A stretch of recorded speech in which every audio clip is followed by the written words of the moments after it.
Bueno, pues yo creo que el trabajo de mi equipo ha sido un buen trabajo a la medida de que nos hemos sabido reponer de ponernos 2-0 en contra, empatamos a 2 y cada vez que Noya hizo el tercero y el cuarto supimos reponernos. No hemos aprovechado nuestras ocasiones, hemos tenido despistes sobre todo en la segunda parte, en goles que hemos regalado. El tercer gol que hace Antonio, no estamos cerrando el centro y nos despistamos en la marca de Antonio. Las dos estrategias, una de ellas sobre todo, que nosotros entendemos que el balón sale fuera. La otra, estamos mirando a la grada y no estamos pendientes de que hay que competir al líder.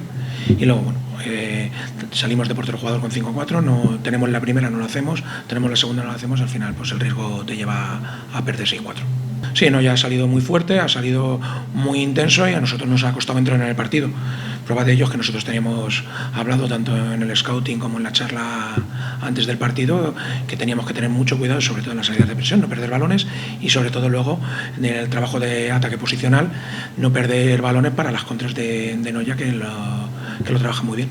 Sí, no, indudablemente yo se lo he dicho a los chicos, que después del trabajazo que se ha hecho hoy aquí en la pista de Noya, al final nos vamos con la sensación de que podíamos haber estado un poquito más intensos y que podíamos haber sacado mejores resultados si no estamos despistados, pero esta categoría te penaliza totalmente. También tenemos la sensación de que a nosotros cualquier error nos penaliza en exceso y los errores del contrario no les penalizan tanto como a nosotros, pero también eso es saber competir, la experiencia y estar en la categoría.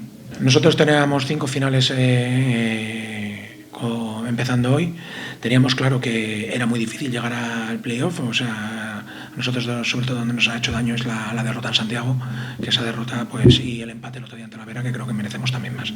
A partir de ahí sabíamos que era un sitio que es difícil puntuar, prueba de ello es que no ha ganado nadie aquí en Noya, es el líder de la categoría, el equipo que más puntos lleva y que por lo tanto era estar al 100% y que Noya no hiciera su trabajo. Aún así, nosotros tenemos que pensar ya en el martes en el aplazado con Móstoles y seguir sumando puntos cara a que depare el futuro.